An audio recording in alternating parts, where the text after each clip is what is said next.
Zara pulled her thick coat tighter around her shoulders as the cold wind swept across the rocky hills. Her blue skin glowed softly in the dim light of the two small suns that hung in the purple sky above. She had been living on this empty planet for 2 years now, and she still loved how quiet it was here. The planet had no name in the human books. They just called it Kepler 4 for 2b. But Zara called it home now. It was far from everything she used to know. Far from her family. Far from the marriage they wanted to force on her. Far from all the noise and rules of her old life, she walked slowly toward her small research station. The building looked tiny against the huge mountains that rose up behind it. Inside, her computers were always running, studying the strange crystals that grew everywhere on this world. Crystals were beautiful. They came in many colors and grew in perfect shapes that seemed impossible. Her people, the Catharians, would love to study them too. But they would never find this place. She had made sure of that. Zara pushed the heavy door open and stepped inside. The warm air felt good on her cold face. Her station had everything she needed: a bed, a kitchen, computers, and tools for her research. She had built most of it herself, using knowledge from her home world mixed with some human technology. She had found an old trading post. She sat down at her main computer and looked at the day's readings. The crystals were growing faster. Weak. Maybe it was because of the season change. This planet had long seasons that lasted almost a year each. Right now, they were moving from the cold season into the warm one. A soft beeping sound made her look up. One of her sensors had picked up something. She checked the screen and saw a small dot moving across the sky. It was far away, but getting closer. Her heart started beating faster. No one was supposed to come here. She had chosen this planet because no one ever visited it. The dot on the screen was moving too fast to be a trading ship, and it was coming down toward the planet instead of just passing by. Out. Zara watched as the dot got bigger and started flashing red. Something was wrong with whatever was flying up there. She put on her coat again and went outside. Looking up at the sky, she could see a bright light streaking across the purple clouds. It was falling fast and leaving a trail of smoke behind it. The light got brighter and brighter until she had to cover her eyes. A loud crash echoed across the hills. Ground shook under her feet. Birds that lived in the crystal caves flew out in panic, filling the air with their strange songs. The crash had happened about 5 miles away. Behind the big hill to the north, Zara stood there for a long time, thinking about what to do. She had come here to be alone. She did not want to meet anyone. But whoever was in that ship might be hurt. They might need help. If she did nothing, they might die. Her people had always taught her that helping others was important, even if those others were not Catharians. Even if helping them might cause problems for her. She went back inside and packed her medical kit. She also took her scanner and some food. The walk to the crash site would take about 2 hours. She put on her heavy boots and started walking north. The hills were covered with small crystal formations that sparkled in the sunlight. They were pretty, but they made walking hard. She had to be careful not to cut herself on the sharp edges. As she got closer to the crash site, she could smell smoke in the air. When she reached the top of the big hill, she saw the ship below. It was much smaller than the ships her people used. The design was different too, more rough and simple. Also, somehow stronger looking. The ship had made a deep cut in the ground when it crashed. Parts of it were scattered everywhere. Zara made her way down the hill carefully. The ship's hull was cracked open in several places. She could see inside, where sparks were still flying from broken wires. There was a symbol painted on the side that she did not recognize. It looked like letters from the human alphabet. She found a way into the ship through a hole in the side. Inside, everything was dark except for a few emergency lights that were still working. The ship was bigger inside than it looked from outside. There were computers and controls everywhere. And there was someone lying on the floor near what looked like the pilot's seat. It was a human male. She could tell because she had studied human anatomy in school. He was wearing a blue uniform with patches on the shoulders. His hair was brown, and his skin was darker than hers but not blue, like a Catharian. There was blood on his forehead, and his breathing was shallow. Zara knelt down beside him and opened her medical kit. First, she used her scanner to check for serious injuries. He had a concussion and some broken ribs, but nothing that would kill him if she acted fast. She had learned human medicine along with many other subjects. Her people believed in being prepared for anything. She gave him medicine to help with the pain and wrapped his ribs with bandages. Then she cleaned the cut on his head and put healing gel on it. The gel would help his skin repair itself faster. It was Catherian technology, but it worked on humans too. The hardest part was getting him out of the ship. He was much heavier than he looked. She had to drag him through the hole in the hull and then across the rough ground to a safe distance. The ship might explode if the fuel caught fire. By the time she got him to a research station, the sun was going down.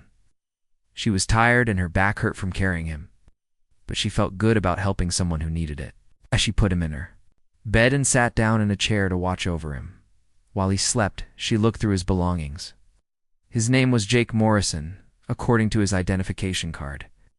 He was 32 years old and worked for something called the Terran Colonial Fleet. There were pictures in his wallet of people who might be his family, a woman with brown hair and 2 small children.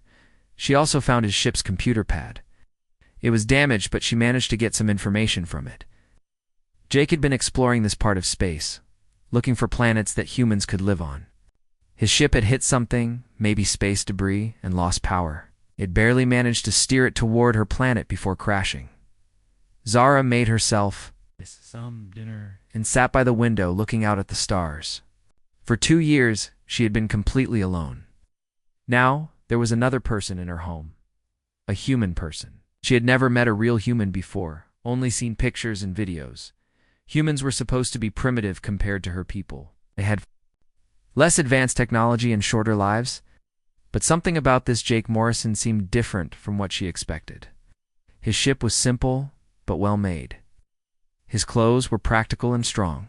And even unconscious, he looked like someone who did not give up easily. She wondered what he would think when he woke up and saw her. Would he be afraid of her blue skin and glowing eyes? Would he think she was a monster? Or would he be grateful that she had saved his life? Outside, the wind was getting stronger. It would be a cold night. But inside her station, everything felt warm and safe. For the first time in 2 years, Zara was not completely alone. She was not sure if that was good or bad, but it was definitely going to change everything. Jake woke up slowly. His head hurt and his ribs felt like they were on fire. He tried to remember what had happened. The last thing he could recall was his ship spinning out of control and the ground rushing up to meet him. He should be dead. He opened his eyes and saw a ceiling made of metal and glass. This was not his ship. The air smelled different too. Clean, but with a strange, sweet scent he did not recognize.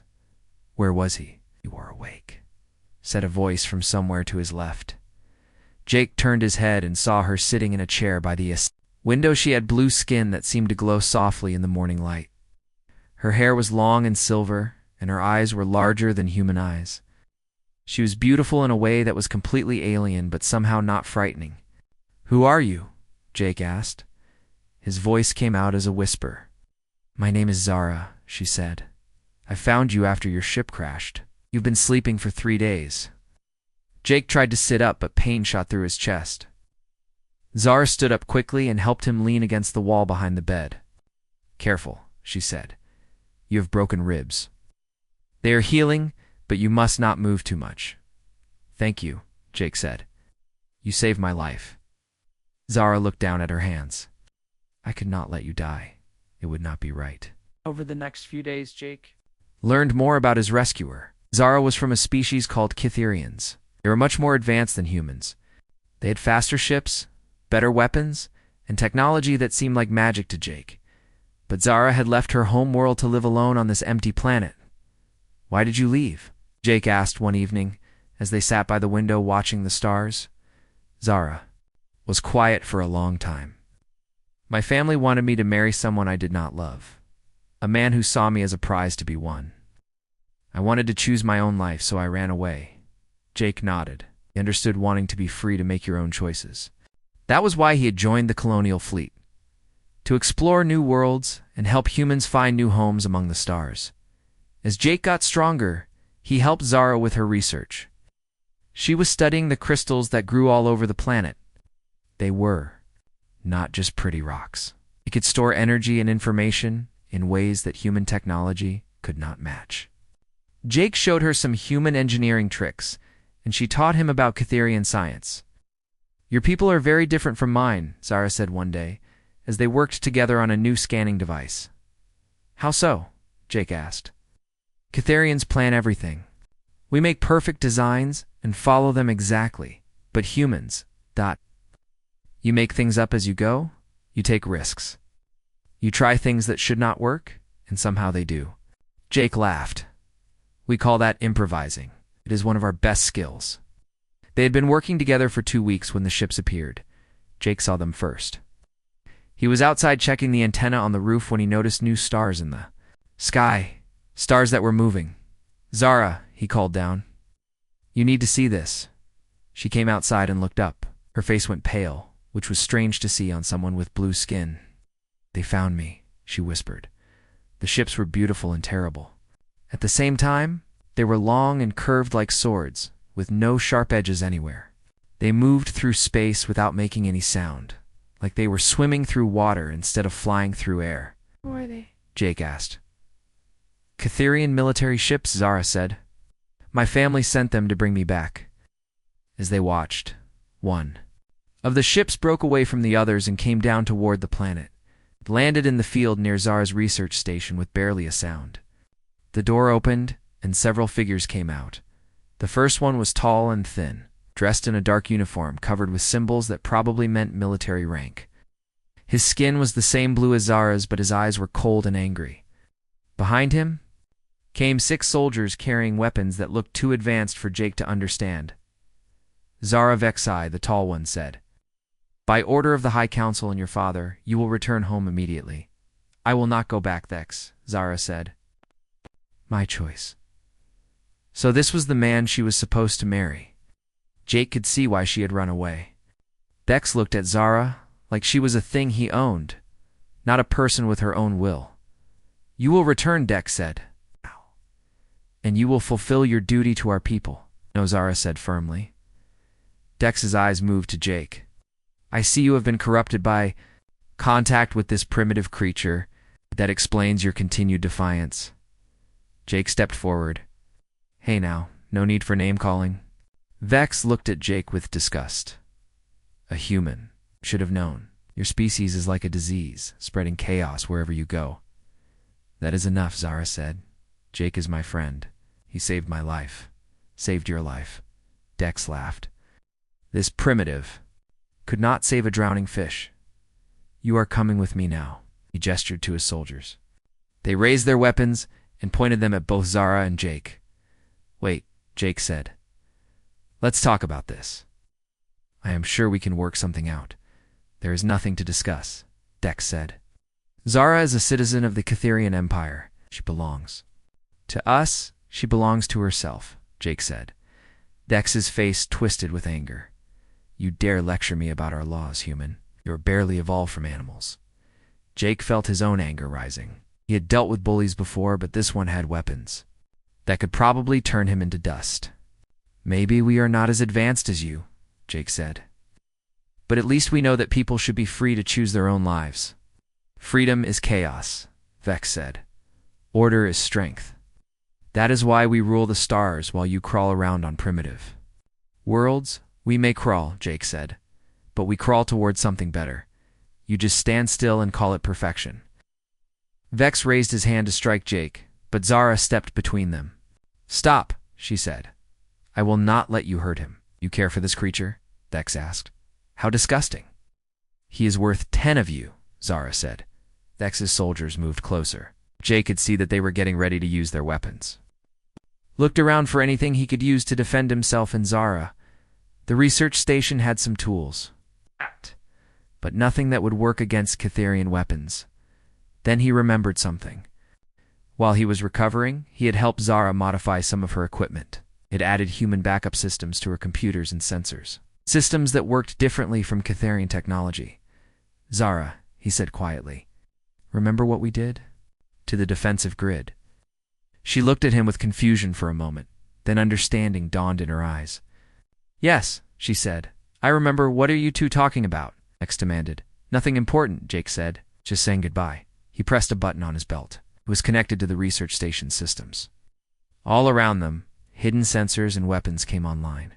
They were crude compared to Catherian technology, but they were powered by human engineering and Catherian.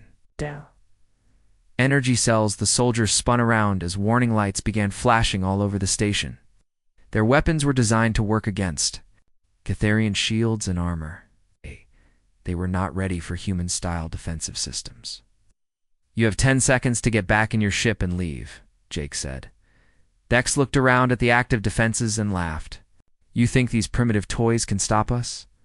"Maybe not," Jake said, "but they will give us enough time to call for help." As if he had planned it, Jake's communicator crackled to life. A voice came through the static. "This is Captain Lisa Chen of the UES Horizon. We received your distress signal, Lieutenant Morrison. We are in system and ready to assist." Dex's face went from confident to worried. "Impossible. No human ships are supposed to be in this sector," surprised Jake said. "We go where we want to go." Through the clouds above, Jake could see new lights appearing in the sky. Human ships, coming to help. They were smaller than the Catherian vessels, and not as advanced. But there were more of them, and they were coming fast. Dex looked at his soldiers, then at the approaching human ships, then back at Zara. "This is not over," he said. "We will return with more ships. Next time we will not be so gentle." He and his soldiers retreated to their ship. As it lifted off, Jake could see more Catherian vessels gathering in orbit. Soon, there would be 2 fleets facing each other in the space above this quiet planet. Jake looked at Zara. She was staring up at the ships with sadness in her large eyes. "I am sorry," she said. "I brought this war to your people." Jake said, "You brought us a chance to do what is right, to help someone who needed help." Zara looked at him with something that might have been hope. "Your people will fight for me, even though I am not human?"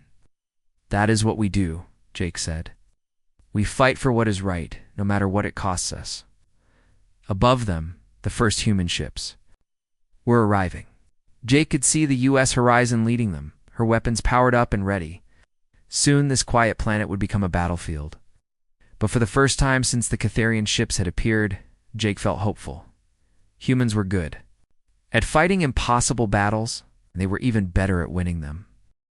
The human ships looked small and rough compared to the elegant Catherian vessels hanging in space above them. Jake counted 12 human ships against what looked like 20 Catherian warships. The odds were not good, but humans had faced worse. Before Captain Lisa Chen's voice came through the communicator again. "Jake, what is your situation down there?" "We have a Catherian citizen who is asking for protection," Jake said. "They want to take her back against her will." "Understood. We are moving to defensive positions." Zara was working frantically at her computer. "I am trying to contact my father," she said. "Maybe I can make him understand." "Your father?" Jake asked. "Fleet Admiral Vexai. He commands the Catherian ships up there." Jake felt his heart sink. Fighting someone's father to protect them was never easy. But if Admiral Vexai was anything like Dex, talking might not help much. A new voice came over the communication system. It was deep and formal, speaking in perfect human language. "Human vessels. This is Fleet Admiral Vexai of the Catherian Imperial Navy. You are interfering in an internal matter of our empire. Withdraw immediately, or face the consequences." Captain Chen responded quickly. "Admiral, we are here to protect someone who has asked for our help. We mean no harm to your people, but we will not abandon her. The person you speak of is my daughter. She is coming home with us." "Not if she does not want to," Captain Chen said. There was silence on the communication channel for several long minutes. Jake could imagine the conversations happening on both fleets. The humans would be getting ready for a fight they might not survive. The Catherians would be trying to decide if some runaway girl was worth starting a war over. "Admiral," Vexai spoke again. "Captain Chen, you do not understand our ways. My daughter has duties she must fulfill. Her personal desires are less important than the good of our people." "Maybe that is the problem," Captain Chen said. "People should be free to choose their own path. Freedom without order leads to chaos. Chaos leads to destruction. We have learned this lesson over thousands of years. Jake grabbed his communicator. Admiral Vex High, this is Lieutenant Morrison. I am the one who found your daughter after she crashed. She saved my life, and I will not let anyone take her against her will. You are the human who has corrupted her mind, the Admiral said. This is your fault. No, sir, Jake said. This is about basic right and wrong, and forcing someone to marry against their will is wrong, no matter what species you are. Another long silence. Then Admiral Vexai spoke again, and his voice was colder than before.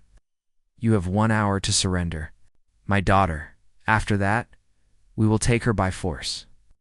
The communication channel went dead. Zara was crying. Jake had never seen a Catherian cry before. Her tears glowed softly blue like the rest of her. I have brought war to your people, she said. This is all my fault. No, Jake said firmly. This is about bullies who think they can take whatever they want. We have dealt with bullies before. Captain Chen's voice came through the local communicator. Jake, we need to talk strategy. Can you and your friend make it up to the horizon? Negative, Jake said. The Catherians have the whole area covered. We would never make it to a shuttle, and we come to you. Admiral Turner is bringing the U. Main battle group. We have about 6 hours before they get here.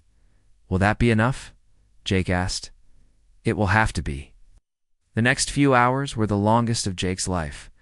He and Zara worked together to improve the research station's defenses. They combined human engineering with Catherian technology in ways that neither species had tried before. People build things to last, Zara said as they reinforced the station's walls. Catherian technology is more elegant, but human designs are stronger. They created weapons that used Catherian energy sources but fired them through human-designed barrels. The result was crude but powerful. They set up shields that combined human redundancy with Catherian efficiency. If one system failed, two backups would take over. Why do humans always build 3 of everything? Zara asked. 'Cause one will break, one will not work right, and one will save your life, Jake said, as they worked. Jake learned more about Catherian society. They valued perfection and order above everything else. Every person had a role to play, and stepping outside that role was seen as a threat to their entire civilization. But what about happiness? Jake asked. What about love? Those things are less important than stability, Zara said. At least that is what they taught me. But since meeting you, I am starting to think they might be wrong. 2 hours before the deadline, the first attack came. Not from the big ships in orbit, but from small fighters that dropped out of the sky like deadly birds. The fighters were fast and nearly invisible to human sensors. But the hybrid defense system Jake and Zara had built could track them. The station's new weapons opened fire, and 2 Catherian fighters exploded in balls of blue flame. Impossible, came Nex's voice. Over the communication system. How are primitive weapons destroying our fighters? We learned a few tricks, Jake said into his communicator. More fighters attacked, but the station's defenses held. The Catherians were used to fighting enemies who used similar technology. They were not prepared for the unpredictable combination of human and Catherian systems. Admiral Vexhigh's voice cut through the battle chatter. Enough. Vex, return to the fleet. We'll handle this differently. The surviving fighters pulled back. Jake and Zara looked at each other with relief. They had won the first round, but the real battle was still coming. Jake, Captain Chen called. We are picking up massive energy readings from the Catherian fleet. They are charging their main weapons. Jake looked up at the sky, could see the Catherian ships glowing brighter as they prepared to fire. Those weapons could probably destroy the entire research station with one shot. Zara, he said, is there anything your people fear? Any weakness we can use? Zara thought for a moment. They fear chaos. They fear the unknown. Everything they do is planned and predictable. Then we need to be unpredictable. Jake activated the emergency beacon in his crashed ship. Then he did something that no military manual would ever recommend. He broadcast on all frequencies, sending out random signals and noise. He made it look like there were dozens of human ships scattered all over the planet. The Catherian sensors would show energy signatures everywhere. They would not be able to tell which signals were real and which were fake. "What are you doing?" Admiral Vex-High demanded. "Giving you something to think about," Jake said. At that moment, Admiral Turner's battle group dropped out of hyperspace. 15 more human ships, including the massive battleship U.S. Defiant. The human fleet was still outnumbered, but now the odds were closer to even. "Admiral Vex-High," came Admiral Turner's voice. "This is Admiral Bobby Turner of the Terran Colonial Fleet. We are here to protect a refugee who has asked for our help. Stand down, and we can discuss this peacefully." "There is nothing to discuss," Admiral Vex-High said. "That refugee is my daughter, and she is coming home." "Not against her will," Admiral Turner said. The space above the planet suddenly filled with weapons fire. Blue beams of Catherian energy met the orange and red blasts of human weapons. The night sky lit up like a deadly fireworks show. Jake watched from the ground as Captain Danny Wright's ship, the EU's Valiant, took a direct hit from a Catherian beam weapon. The ship's shields failed, and secondary explosions rippled along her hull. "This is right," came the captain's voice, calm despite the damage his ship was taking. "I am losing power to engines and weapons, but I still have control." Jake watched in horror as the Valiant changed course, heading straight for one of the largest Catherian ships. "Right, what are you doing?" Admiral Turner called. "What needs to be done?" Captain Wright said. "For Earth, for freedom, for the right to choose." The Valiant slammed into the Catherian cruiser at full speed. Both ships disappeared in a ball of fire that lit up half the planet. Jake felt tears running down his face. He had never met Captain Wright, but the man had just died to protect Zara's right to choose her own life. The battle raged on above them. Human ships fought with determination and creativity against Catherian precision and superior technology. Ships on both sides were damaged and destroyed, but neither fleet would retreat. "Your people are brave," Zara said quietly. "They are fighting a battle they cannot win just to protect me. They are fighting for something more important than just you," Jake said. "They are fighting for the idea that people should be free." A new voice came over the communication system. It was Vex, and he sounded angry. "Father, let me take my ship down to the planet. Oh, I will end this foolishness and bring Zara home." "No, Admiral," Vex-High said.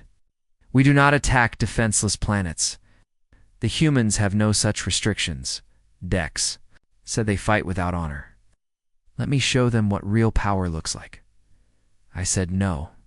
But Jake could see on his sensors that one of the Catherian ships was breaking away from the fleet and heading toward the planet. Dex was disobeying his admiral's orders. "Zara," Jake said, "I think your boyfriend is coming to visit." She looked. At the sensor readings and her face went pale. "X has the fastest ship in the fleet, and he is angry enough to destroy this entire continent if that is what it takes to get me." Jake looked up at the sky where the battle continued to rage. Human ships were fighting and dying to protect them. Dex's ship was coming down fast. Jake could see it on his sensors, cutting through the atmosphere like a silver knife. It was beautiful and deadly, designed for speed and destruction. Against it, Jake and Zara had only their small research station and whatever tricks they could come up with. "How long until he gets here?" Jake asked. "Maybe 10 minutes, Zara said. She was working frantically at her computer, trying to finish something they had started building earlier. "Will it be ready in time? I do not know. This has never been tried before. What they were building was crazy. Combined human engineering with Catherian science in a way that should not work. Jake had taken the quantum field generators from his crashed ship and connected them to Zara's energy manipulation equipment. The result was a weapon that neither species could have built alone. "Even if it works," Zara said, "it might kill us both." "Better than letting Vex take you," Jake said. Above them, the space battle was getting worse. More human ships were taking damage. The UES Horizon had lost half her weapons and was falling back. Admiral Turner's flagship was holding the line. But Jake could see that the human fleet was slowly losing. "Admiral Turner," Jake called on his communicator. "I need you to do something for me." "What is it, Lieutenant?" When I give the signal, I need all your ships to fire at the same target. Everything you have got. What target? You will know when you see it. Vex's ship broke through the cloud layer. It was even more impressive up close. The hull was smooth and perfect, without a single sharp edge. Weapons ports opened along its sides, like deadly flowers blooming. The ship landed in the same field where Vex had arrived before. This time he did not come out to talk. Energy beams lanced out from his ship, striking the research station's shields. The shields held, but Jake could see they would not last long. Zara Vex's voice came over the communication system. I am done playing games. Come out now, or I will destroy everything on this planet. You are bluffing, Zara said back. You would not commit genocide just to get me, would I not? You have cost me my honor. You have made me look weak in front of the fleet. For that, I will burn this entire world. More energy beams hit the station. The shields flickered and sparked. Jake could smell smoke from overloaded circuits.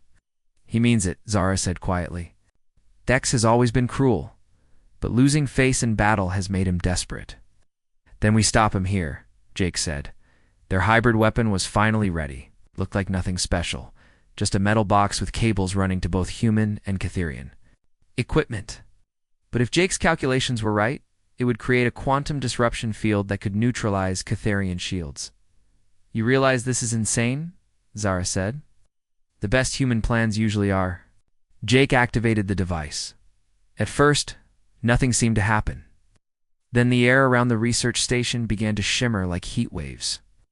The shimmer spread outward in all directions, moving faster than sound. When the disruption field hit Dex's ship, his shield simply disappeared. They did not overload or collapse. They just stopped existing. Possible, Dex said over the communication system. What have you done? Leveled the playing field, Jake said. He activated the research station's weapons. Without shields to protect it, Dex's beautiful ship was suddenly vulnerable. Human-designed projectile weapons punched holes in the elegant hull. Energy beams scorched the smooth surface, but Dex was not helpless. His ship's weapons were still working, and they were much more powerful than anything Jake had. The research station shook as energy beams tore through its defenses. The field is spreading, Zara said, watching her instruments. It is affecting. The ship's in orbit too. Jake looked up at the sky. The space battle was changing. As the quantum disruption field reached the fleets above, Catherian shields began failing all across their formation. Suddenly, the advanced alien ships were just as vulnerable as the human vessels. Now, Jake called to Admiral Turner. Hit them with everything. The human fleet opened fire with renewed hope. Without their shields, the Catherian ships were taking real damage for the first time.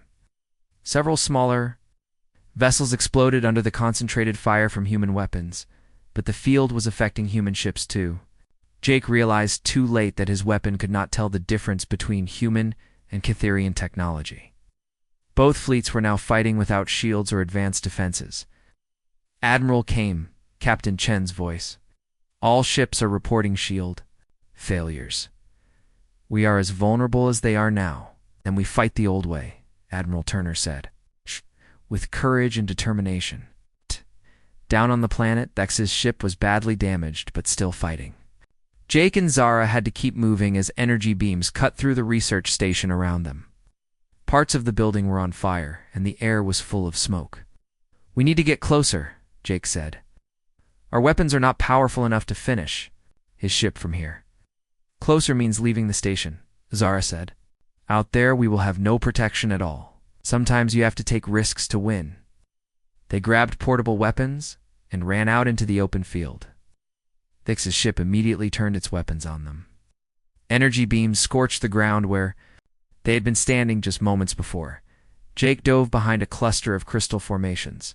The crystals were tough enough to stop the energy beams, at least for a while. Zara rolled in the opposite direction, finding cover behind a small hill. Dex, she called out. This has gone far enough. Too many people have died already. Then surrender, Dex called back. Come to me now, and I will let the humans live. It will never belong to you. Then you will die with them. Dex's ship rose into the air and began hunting them like a predator. Its weapons swept back and forth, turning their cover into smoking craters. Jake and Zara had to keep running, jumping from one hiding spot to another. But Jake had noticed something. The quantum disruption field was not just affecting shields and advanced technology, it was also interfering with Dex's targeting systems. His shots were less accurate than they should be. Zara, Jake called. Can you overload your ship's power core? What, your crashed ship? Can you make it explode? Yes, but why? Trust me, Zara. Worked quickly with a small device she carried. Jake could see her ship in the distance, half buried where it had crashed weeks ago. If his plan worked, the explosion would create enough confusion for them to get close to Dex. The explosion was bigger than Jake expected. Zara's ship disappeared in a ball of blue and white fire that lit up the entire valley. The shockwave knocked both Jake and Nex's ship backward.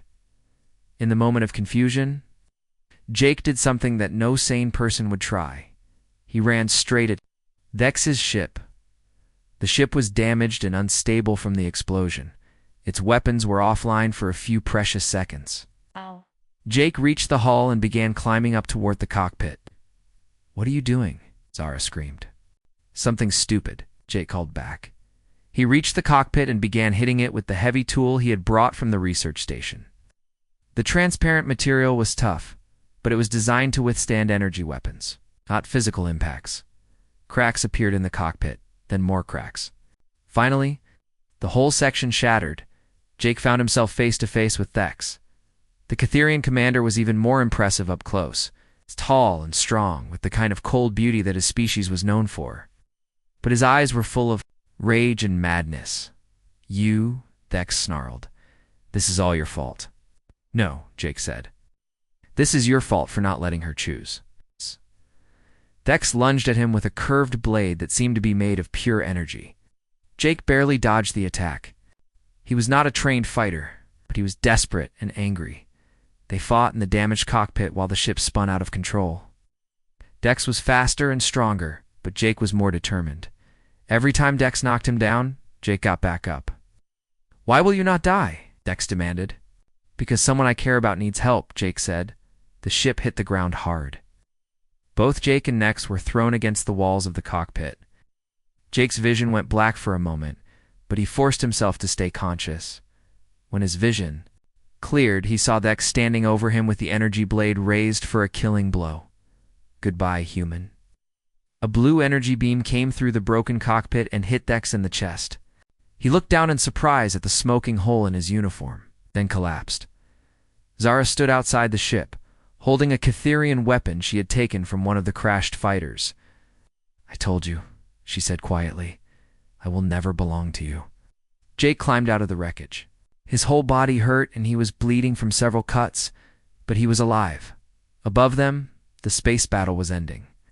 With their shields gone and their commander dead, the remaining Catherian ships were retreating. The quantum disruption field was fading, but the damage was already done. It is over, Zara said. No, came a new voice. It is just beginning. Admiral Vexhi's ship was landing nearby. But this time, he came out alone, without weapons or soldiers.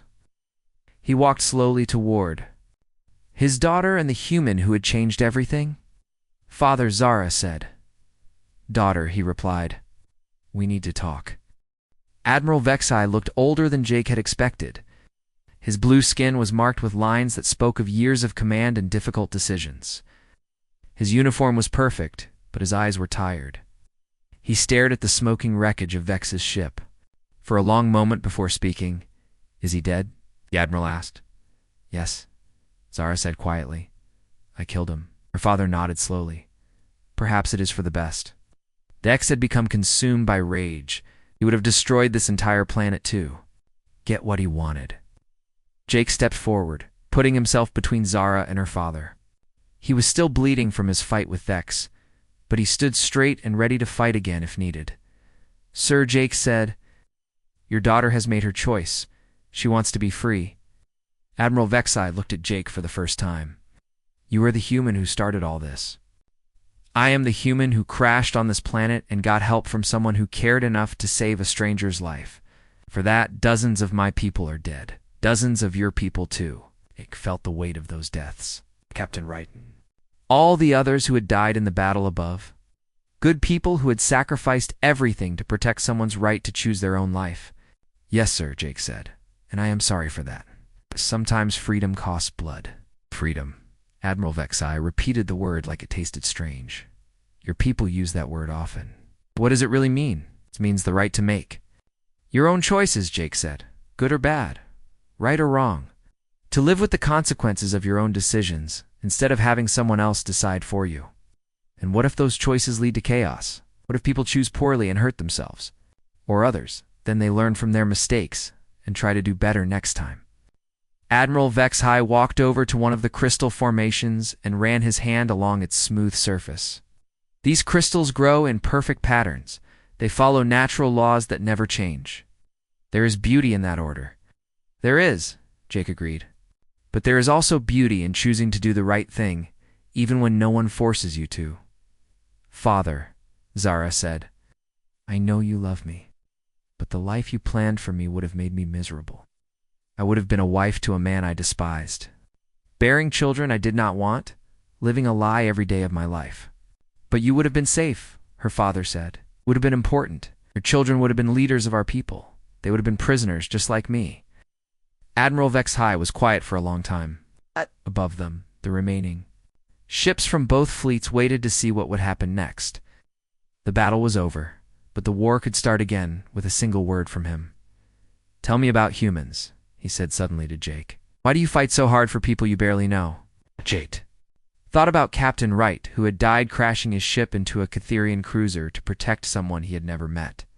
He thought about Admiral Turner and Captain Chen, who had risked their careers and their lives to answer a distress call from a single pilot. Because it is the right thing to do, Jake said. Because if we do not stand up for what is right, who will? But you could have been destroyed.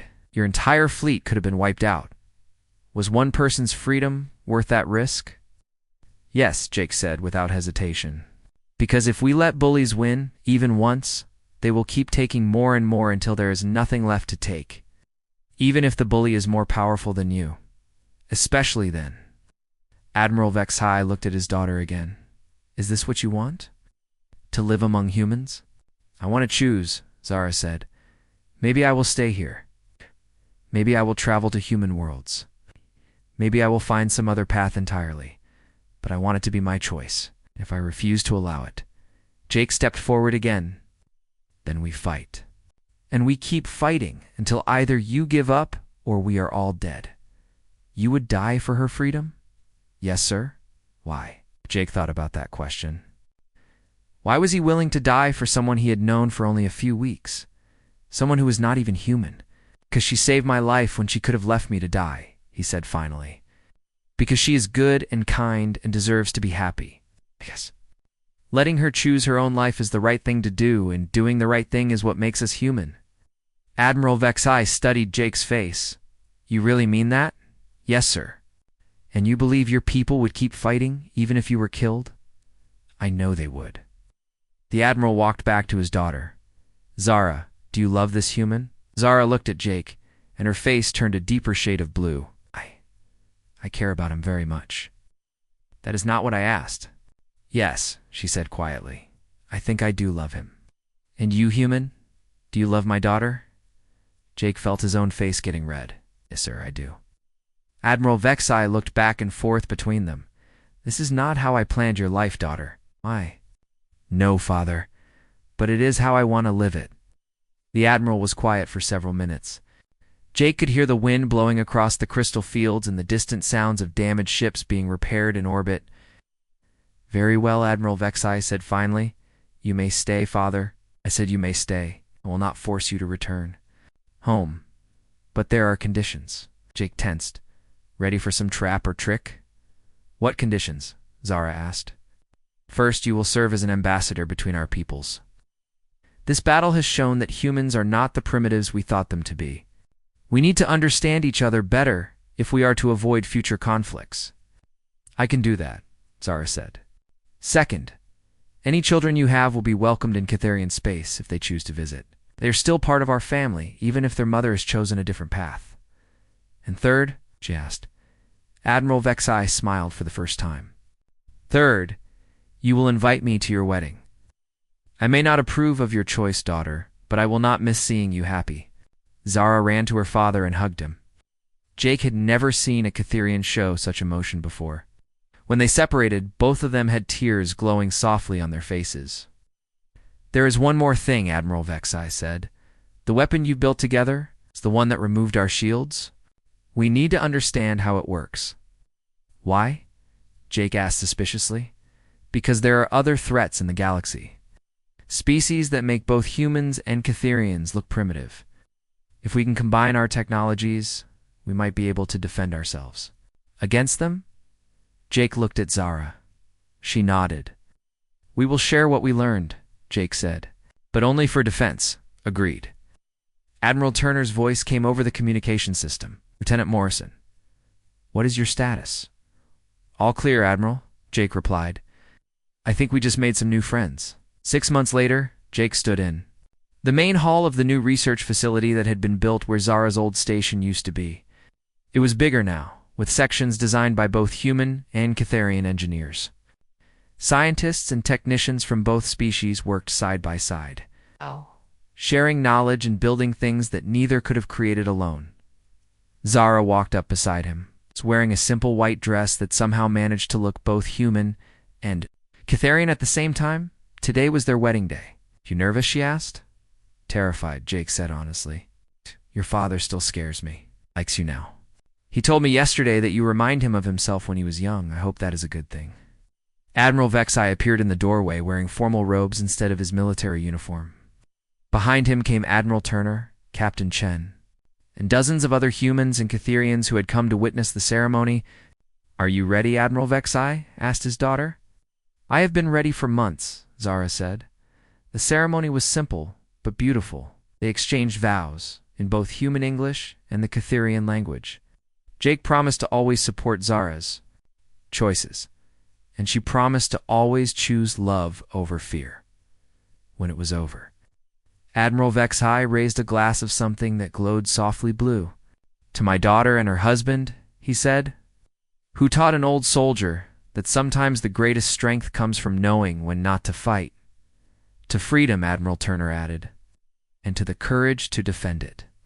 To friendship, Captain Chen, I said, between all species who value what is right. Jake raised his own glass. To Zara, who wanted a quiet life and ended up changing the galaxy. Zara laughed. To Jake, who crashed into my life and made it worth living. To outside, the two suns were setting behind the crystal mountains. The sky was painted in shades of purple and gold. Human and Catherian ships hung peacefully in orbit above, their crews working together to explore new worlds and defend against common threats. Jake put his arm around his wife and looked out at the beautiful alien landscape that had become his home. He had come here as an explorer looking for new planets for humanity to colonize. Instead, he had found something much more valuable. He had found proof that the universe was big enough for everyone, as long as people were willing to fight for each other's right to be free. The quiet life Zara had wanted was gone forever. But in its place, they had built something better. A bridge between worlds, a symbol of hope. A love story that would be told for generations to come. And somewhere in the crystal caves, new formations were growing. It's beautiful and strange, following patterns that no one had ever seen before. Human chaos and Catherian order, combining to create something entirely new, just like Jake and Zara themselves.